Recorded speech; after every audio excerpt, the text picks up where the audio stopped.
everyone. Welcome to our weekly chart analysis of bank Nifty. अगर हम bank Nifty की बात करें, बैंक निफ्टी वीकली चार्ट्स में अगर हम देखें तो पिछले 3 वीक्स से बैंक निफ्टी ने कोई मूवमेंट खास की नहीं है। एज सच इसने टाइम स्पेंड किया है। अगर हम बात करें कि पिछले वीक से इस वीक की क्लोजिंग की बात करें तो पिछले वीक की क्लोजिंग 44,018 के आसपास हुई थी, जबकि इस वीक इसने -80 पॉइंट्स यानी कि लगभग 43,940 के आसपास क्लोजिंग दी है, जो कि पिछले वीक की क्लोजिंग से 80 पॉइंट्स कम है।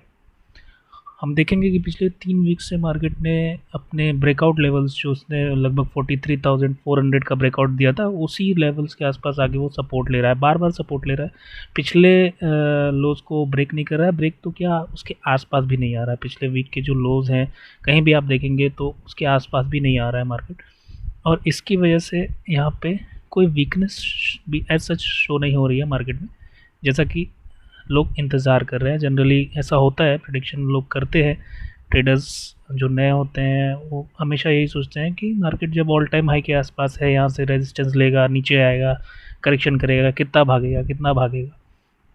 पर हम देख सकते हैं कि मार्केट ने यहाँ पर अगर पॉइंट वाइज नीचे आके करेक्शन नहीं दिया है तो भी टाइम वाइज तो मार्केट करेक्ट कर रहा है। पिछले 3 वीक से वो कंसोलिडेट कर रहा है, जिसे हम डिस्ट्रीब्यूशन बोलते हैं। एक लॉन्ग रैली हुई, यहाँ से समझ लीजिए 39,000 के आसपास से 44,000 यानी लगभग 5,000 पॉइंट की रैली के बाद ये अपना डिस्ट्रीब्यूशन फेज चालू कर रहा है, कंसोलिडेशन जिसको बोलते हैं। यहाँ पे जब तक ये पिछले वीक के लो को ब्रेक नहीं करता है कहीं भी, जहाँ इसने नहीं किया, देख सकते हैं हम लोग, अगर ये ब्रेक नहीं करता है तो फिर तब तक मार्केट वीक नहीं कहा जाएगा।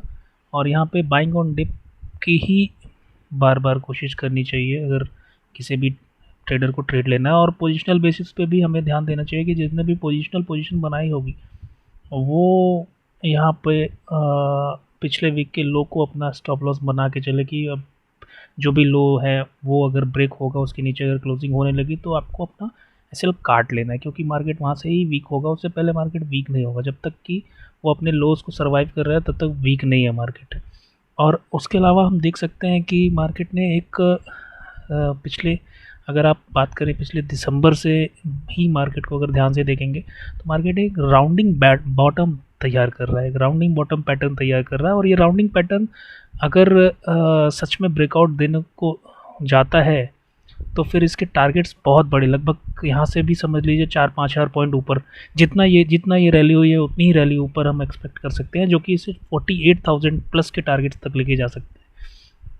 हालांकि फ़िलहाल में हमें वहाँ नहीं देखना है, हमें ये देखना है कि मार्केट यहाँ अभी अगले कुछ हफ्तों में क्या कर सकता है। तो हम ध्यान देंगे इस चीज़ का कि मार्केट अपने इस अब जो फ्रेश बाइंग यहाँ से अगर हम बात करें तो कब आ सकती है। तो फ्रेश बाइंग अभी बायर बहुत खास कोई बायर भी इंटरेस्टेड नहीं है, नया बायर जोड़ने के लिए इंटरेस्टेड नहीं हो रहा है। लेकिन हाँ, ये है कि सेलर भी नहीं आ पा रहे हैं, मजबूत नहीं हो पा रहे हैं, क्योंकि नीचे से बाइंग हो रही है जो मार्केट को उठाए हुए है, नीचे गिरने को मार्केट तैयार नहीं है। इस फेज़ में एक चीज़ जो हो सकती है, दो तरीके जो फॉलो कर सकते हैं, वो ये है कि एक तो अगर वीकली बेसिस पे मार्केट 44,400 के ऊपर क्लोजिंग देना शुरू करता है तो फिर तो हमारे लिए लगभग समझ के चलिए कि 400-500 पॉइंट्स या 700-800 पॉइंट्स तक मैक्सिमम, जो कि टारगेट आप सोच सकते हैं कि 44,800 या 45,200 के आसपास के टारगेट्स ओपन है।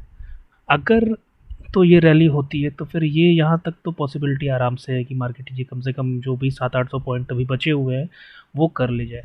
और अगर ये नहीं होता है, ये रैली नहीं होती है, तो फिर मार्केट को आप क्लोज़ होने का इंतज़ार करें कि मार्केट 43,400 के नीचे एक वीकली क्लोजिंग दे, क्योंकि उस ब्रेकआउट लेवल के नीचे जब आएगा तो फिर एक बार वो जो रेजिस्टेंस था, जो अभी सपोर्ट की तरह काम कर रहा है, देखिए यहाँ पे रेजिस्टेंस था 1 वीक, 2 वीक, 3 वीक, 4, 5 वीक या 6-7 वीक तक हमने रेजिस्टेंस लिया। इसके बाद हमने एक ब्रेकआउट दिया, इस ब्रेकआउट को अब हम एज अ सपोर्ट टेस्ट कर रहे हैं।